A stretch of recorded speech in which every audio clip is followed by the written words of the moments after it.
So productivity shock, meaning good news for inflation, good news, for growth, good news. So Trump comes and, well, of course there was US-China strategic competition, Europe trying to figure which side to, we know which side, but how to de-risk the other and still be gentle. Kind of that was, and China self-sufficient. That was the world, while moving up the ladder, knowing very well that this AI revolution is essential for China as it is for the rest of the world. So that was it. Trump comes in.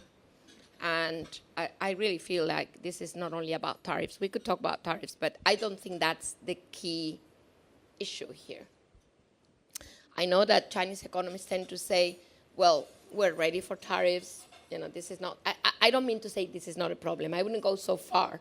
But I actually think that there are other things that are much more important happening. And since this is the title of the conversation, de-dollarization, I think this is a big thing that I'm not saying is happening, but could happen. The main reason why this could happen, frankly speaking, and with all due respect to Hong Kong as a major R&B offshore center, not saying that this is not relevant, but it is very hard for a currency, certainly not a convertible currency, but even if it were to just jump and become the reserve currency of the world.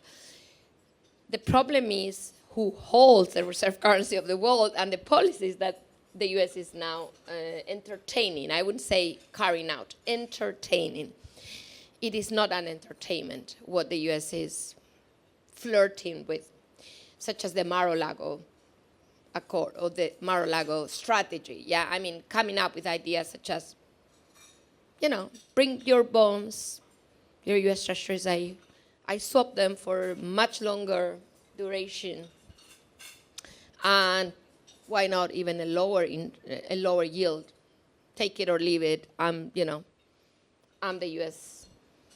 administration, and I hold the reserve currency. I mean, that doesn't sound like a very positive thing to do if you hold the reserve currency and you have a huge fiscal and current account deficit. Yeah, you actually need people to hold your currency, which is why you have a reserve currency to start.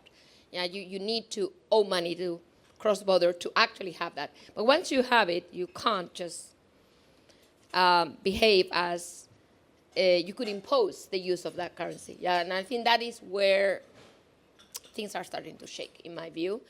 It's easy to do, and you just keep using it. Until something shifts, pushes. And I think we've had, over the past several years, two big shifts that have been taking place. The first has been, and let's frame that as three big shifts. The first has been an increase in size of a number of other economies. So that compared to the end of the Second World War, the US isn't the only economy, you've got several.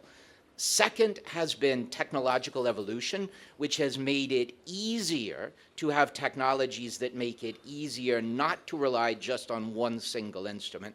And the third has been the Ukraine war and the geopolitical shift that really focused from the standpoint of sanctions and questions about the reliability of that instrument. And I think if we look at these three factors coming together, that is what is making the discussions on this topic today, and why every country that I go to today is trying to figure out ways to increase the use of its own currency in international transactions.